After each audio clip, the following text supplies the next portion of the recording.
I had to restart because I messed up and I said some things that I was not meant to say at that point in time. So I am restarting officially. I'm going to restart at the very beginning. Um, I'm going to start of when this all occurred, then we'll go backwards into my life previously. So in my first account, I found out that whenever I was 33, that my father of aught years was no longer my father. So I I was sorry,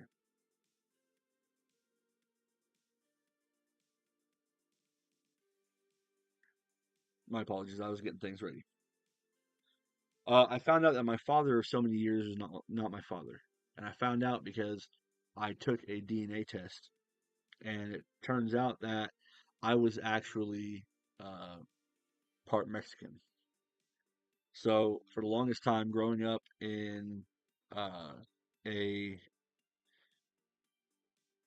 a I don't want to say racist household, but like a household that was kind of against other races. Not like, okay, yeah, we're cool with that, but like they always had something to say, and it was always against, Mexicans and blacks and whatnot.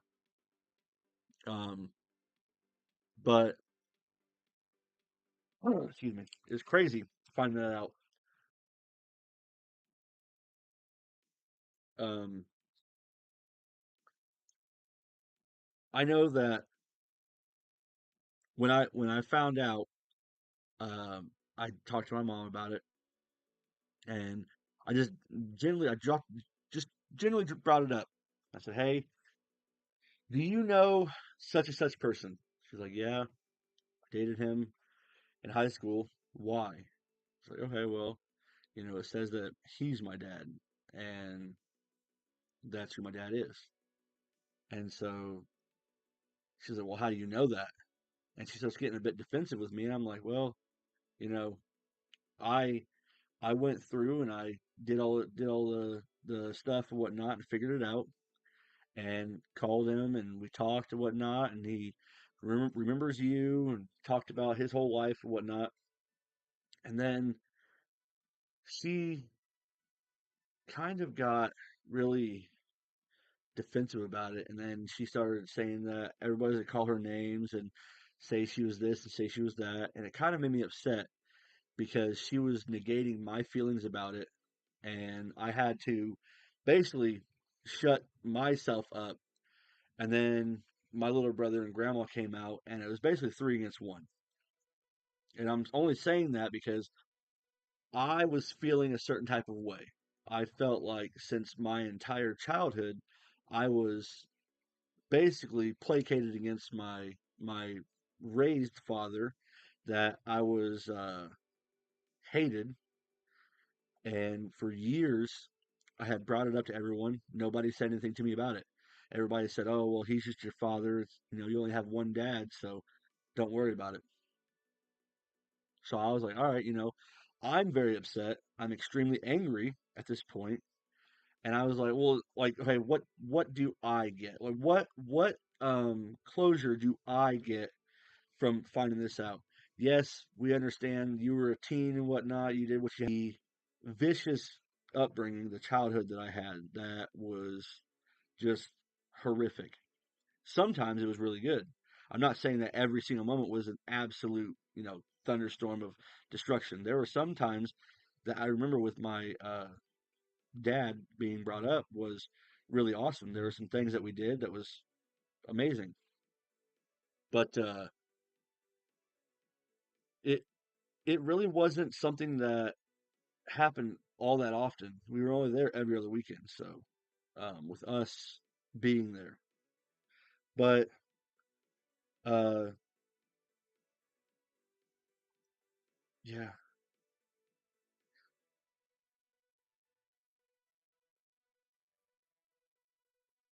I think that me making this video, it just definitely solidifies everything. Like I found out 2 years ago about that, and then uh, when I told my dad who raised me, um, it's like he knew.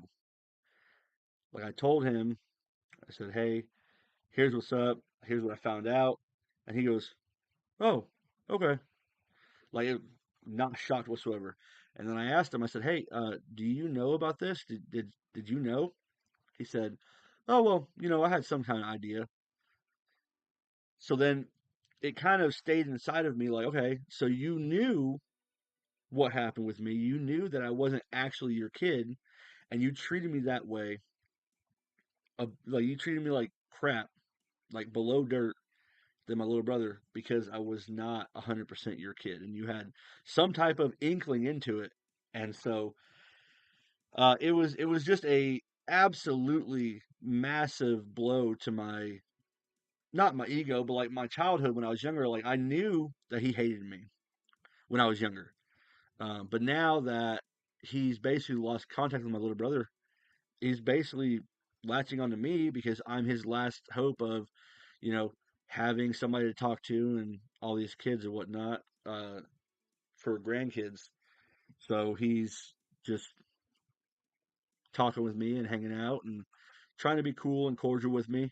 And so that way he has somebody when he gets older, which again, I can't be upset at him because he got thrust into a predicament where he is raising basically another dude's kid while he decided to leave or well, I mean, yeah, while he decided to leave because he knew about me and then came back and didn't ask about me whatsoever.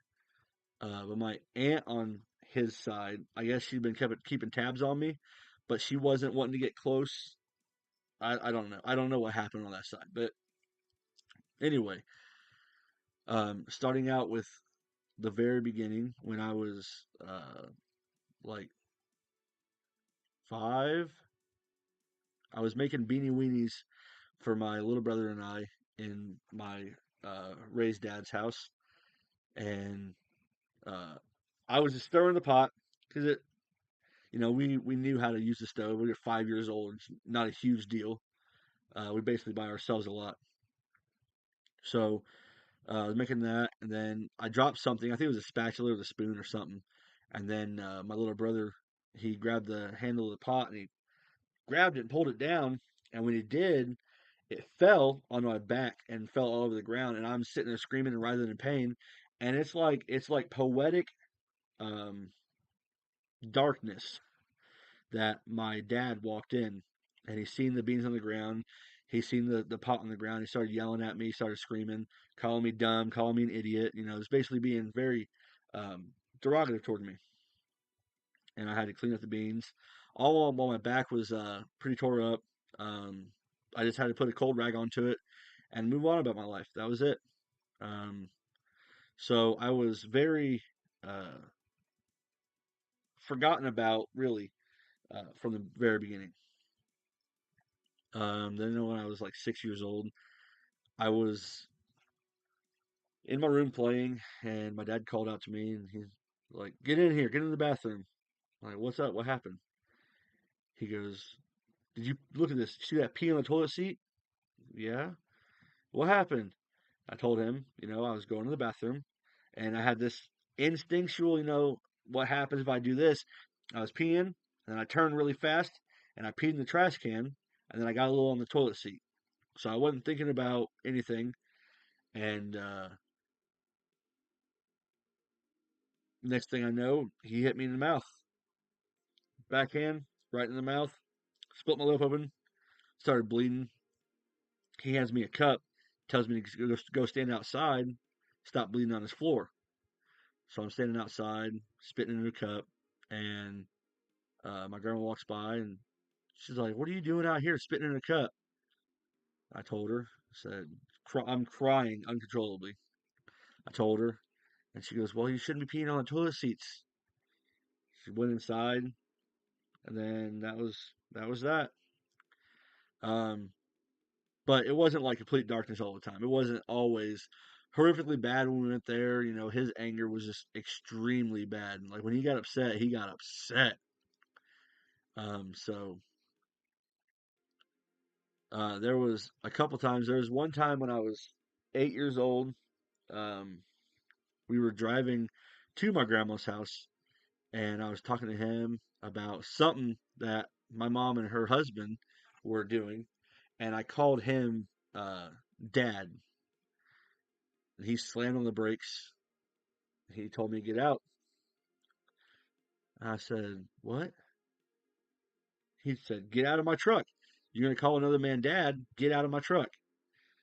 So I got out of the truck, closed the door, and he drove off. Now I'm 8, and I'm still about 2 miles away from my grandma's house, so I had to walk the rest of the 2 miles to my grandma's house. And when I got there, he was waiting up at the top of the stairs with his arms crossed, asking me why it took me so long to get there. Dude, I'm literally 8. Uh, Blaze is it's not even like it didn't happen every single time we were there. Yeah, he was angry and whatnot, but like he didn't abuse me every single time. It's the fact that whenever I told somebody about it, nobody cared. They brushed it off.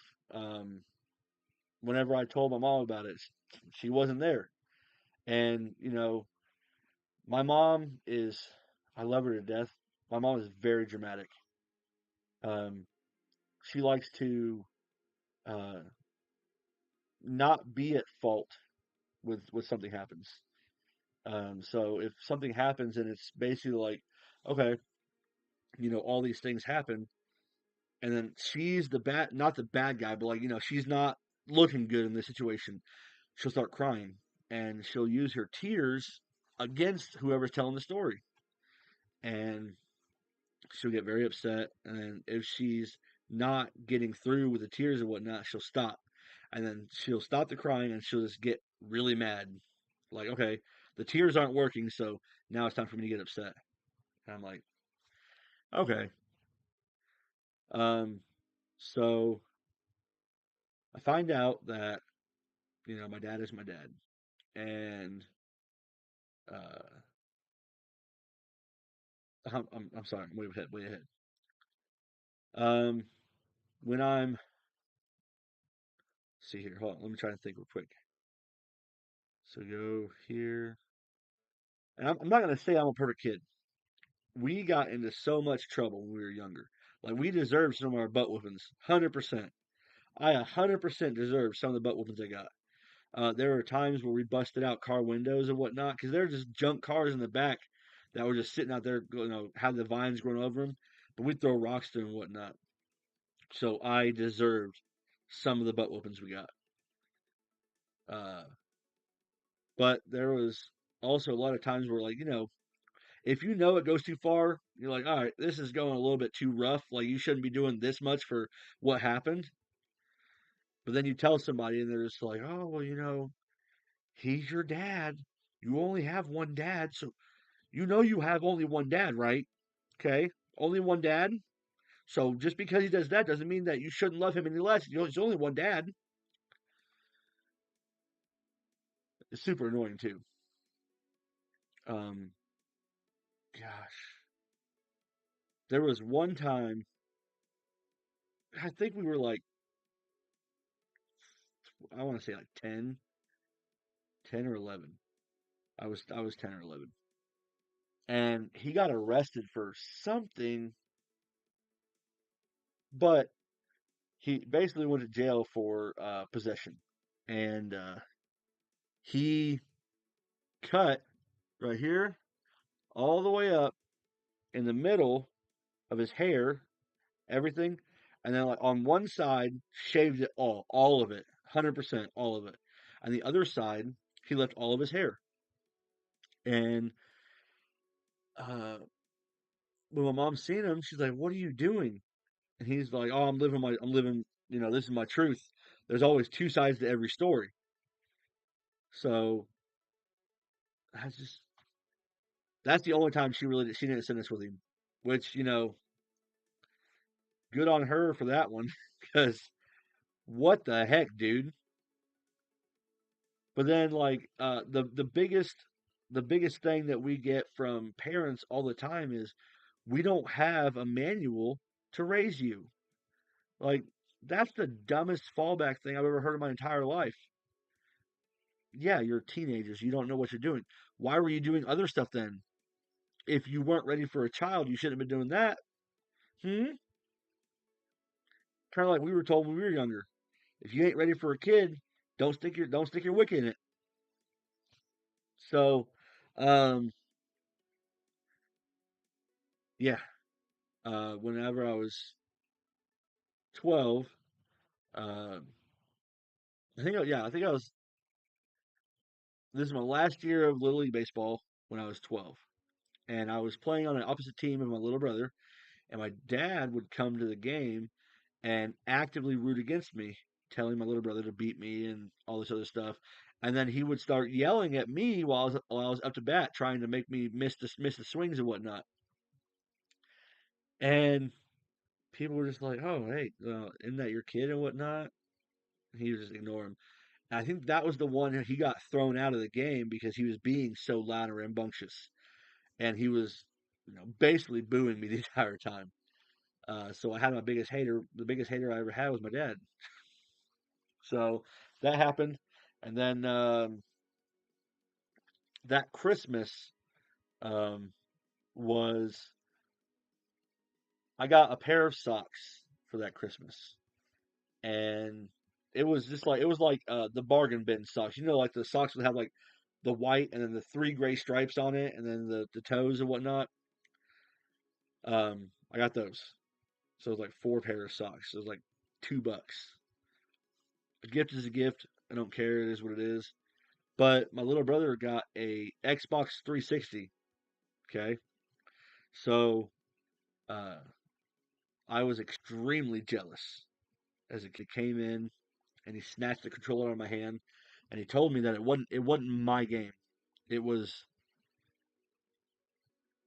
my internet messed up, but he said it wasn't my game. It was my little brother's game, and I should not be playing it.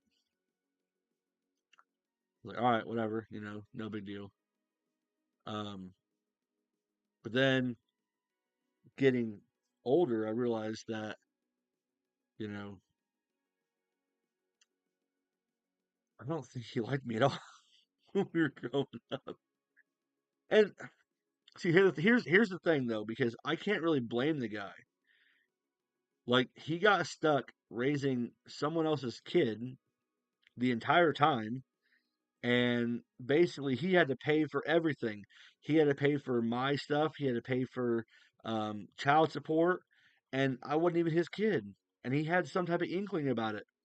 And the more that he would go on about raising me and whatnot, and just like basically not being a dad, but like a kind of bully sometimes, he taught me life lessons about how to stick up for yourself, how to stand up against bullies.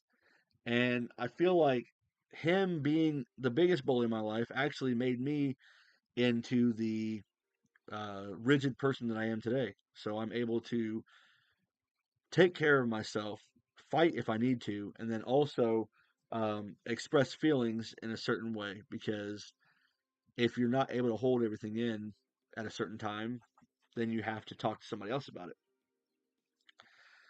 But there was this one time where he came home. I think I was like 8 at this point in time. Um, Sorry for jumping back and forth. I keep remembering things as they come up. He used to put belt to our butts all the time over anything paddles. He would tell us to bend over 90, face the couch, so we wouldn't see it coming. And if we looked back to see if it was coming, he would hit us with the paddle more. But he would do this thing where he would pace back and forth while he was talking, kind of like I would say execution style. And he would talk to us constantly in a dismissive tone. But when I was 8, uh, I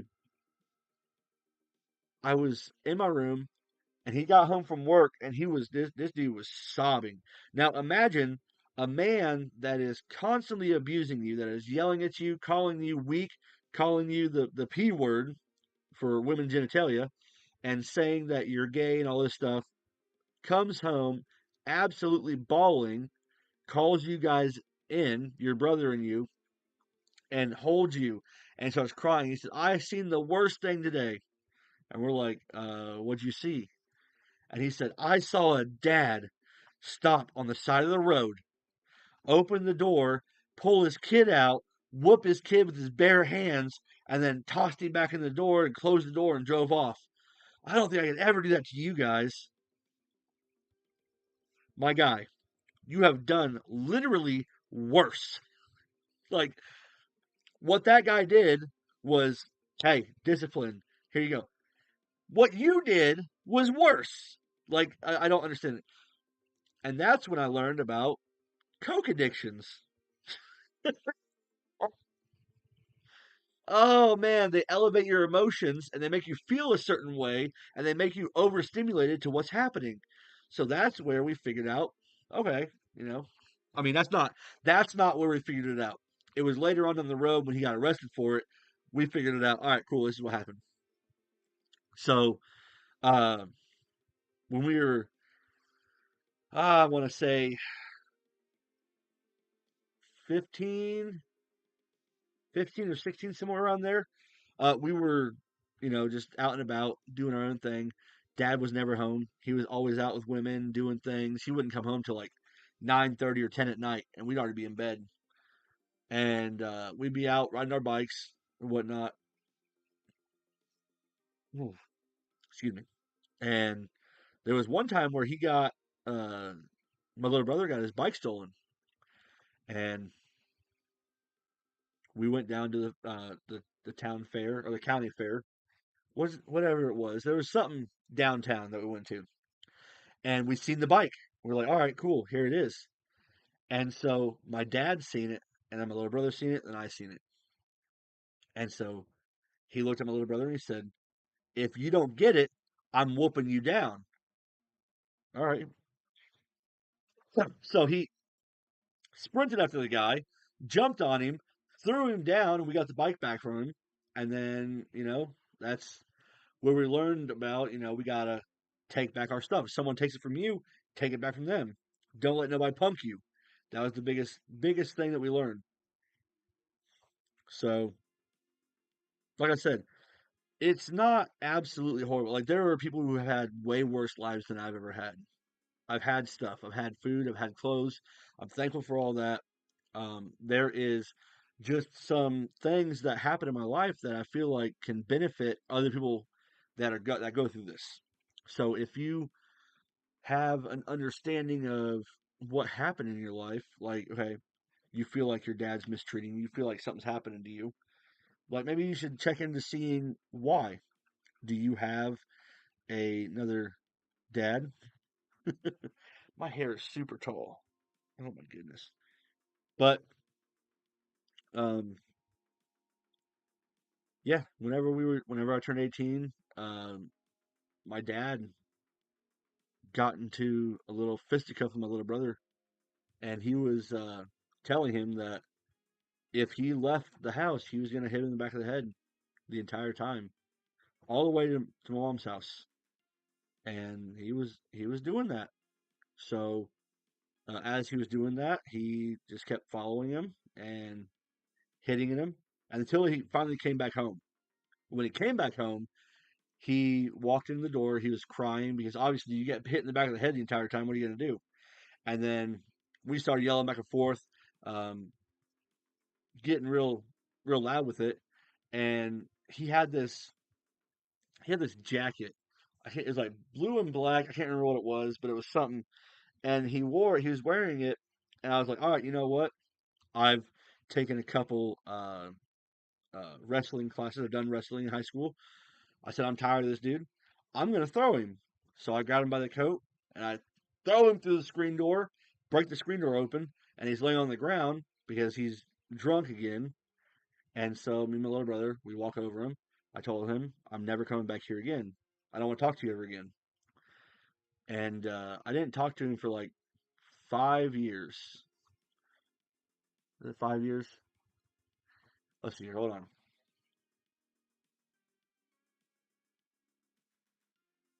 Yeah, about 4.5 years.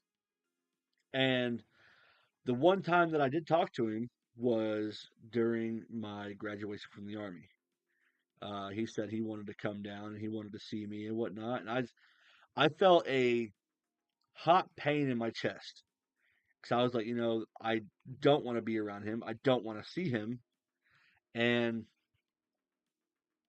I talked to my drill sergeant.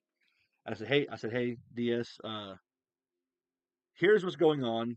My dad's coming down to see me graduate, and I really don't want to see him. I really just want to fight him again and all this stuff.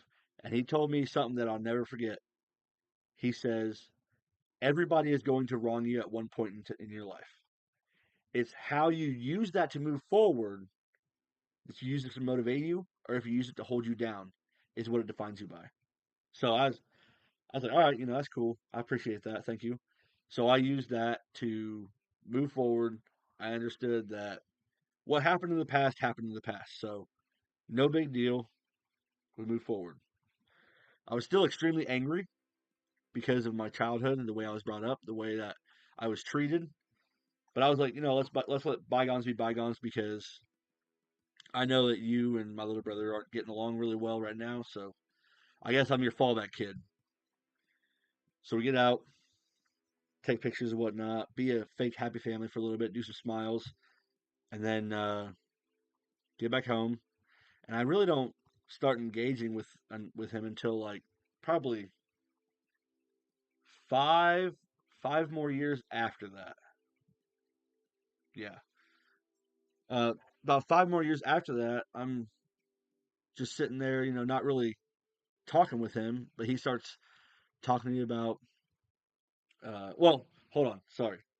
When I get out of basic training, he starts sending me messages about how my mom left him and all this stuff. And I was like, dude, you want to tell me when I was 16 years old to let things go in the past, to not worry about things in the past, and you're going to tell me how to let things go from the past?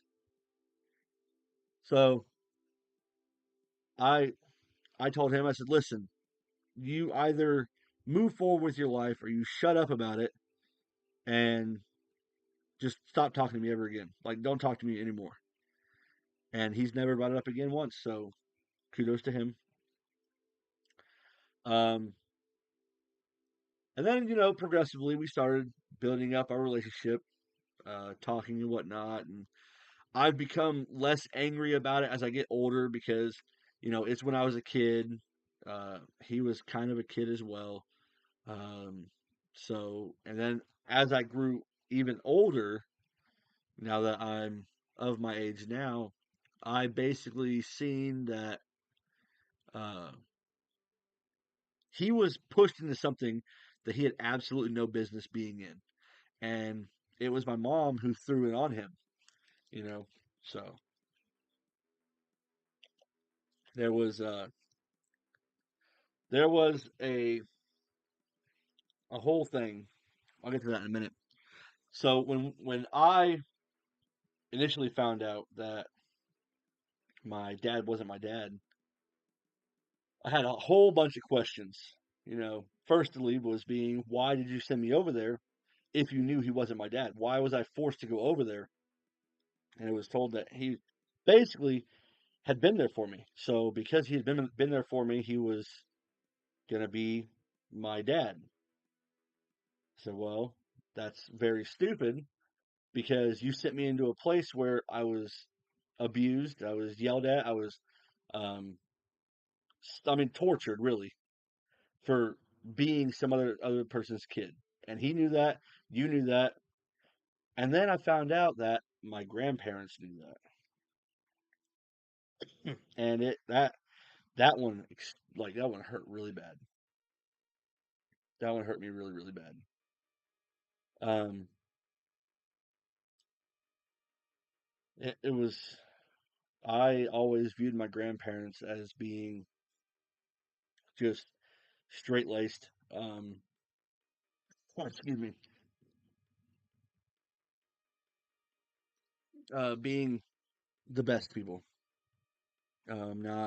Not being liars, not being deceivers, and to hear that they met my actual father.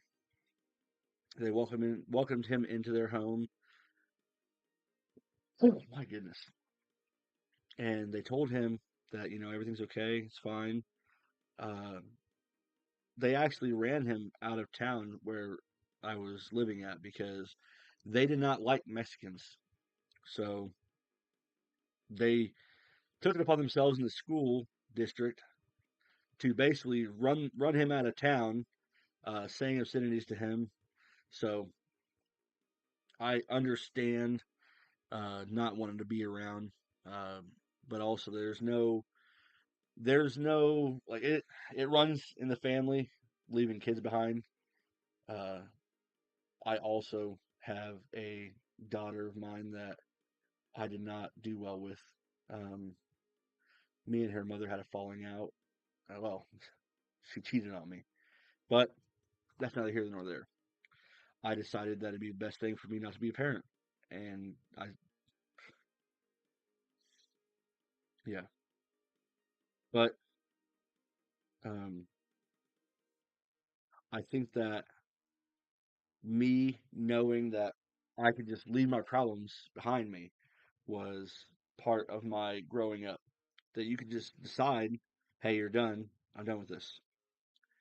Um, and that it'd be forced on somebody else. But then, uh, whenever I was growing up, I'm sorry, whenever I was getting older, uh, I found out that, and I talked to her, my mom, and my grandparents, and my actual dad, and some timelines didn't really fit well together, and I asked about some things, and some things really seemed kind of dubious when you asked about them, and it was just one thing after another. Like I found out that when I first was born, I was taken over to his uh, parents' house, and uh, they seen me and they said how beautiful I was and all this stuff. But then I was told that I didn't. They didn't really know about it. The doctor said that I was absolutely my raised father's kid. So inconsistencies with certain stories, and it kind of makes me feel a certain way. Makes me, upset. Like I said, I'm over it now. I'm 35, so it really has no effect in my life whatsoever. I'm raising my son right now, and I hope that I get the chance to um, talk with my uh, daughter when she gets of age, and I can talk to her about how bad I was and how much of a turd I was at thinking of being a father. That I could you know, just talk with her. Um, Me and her mother don't really have a good relationship to talk right now, and I don't want to uproot anything that's happened, so that's why nothing's going on right now. I basically just try to be a good dad now to my son and, make sure that I don't repeat same mistakes that happened to me when I was younger. I try to break generational curses. I don't do, um, because I said it a lot, I've said it a couple times, but I always try to explain and let my son have an opinion, let my son have a voice. and it seems to be working out for the best. Um, I really don't have too much more. Like there have been a lot more incidents, but I don't think that they're noteworthy to put on YouTube. I mean, it's just little things. Like there was one whenever we were younger. I was riding my bike, and I think I was like, oh man, like 12 or 13. We were riding our bikes together, and my raised father asked if I had a girlfriend, and I said no, not yet. He said, "Why? Are you gay?" I'm like, "No, I'm focused on school. I'm not really focused on having a girlfriend right now." And he was like, "Oh yeah, that's what gay guys say. They ain't worried about girls." And he's like, "I bet your little brother he got much more tail." Well, yeah, he did, and that's his prerogative. But now my dad, my raised dad, um, is very like he's separated from my little brother because he created his mini me. He is exactly like my raised father. it's it's crazy. They don't like each other because they're the exact same person, and that's truly what it is. And I've talked to him before about it, and he will not get over it. He won't let it go. And I've told my little brother, hey, it is what it is. So, but yeah, um, that's really much my horror story of growing up. Like finding out that your dad of so long isn't your dad is just absolutely wild. But if you watch this all the way through and you're still here with me, um, we also found out that my little brother isn't of my dad's either. So controversies, controversies. I've always wanted to be a writer. That's that's my biggest thing when I was growing up because I felt like everything that happened in my life needed to be wrote down and needed to be an actual story.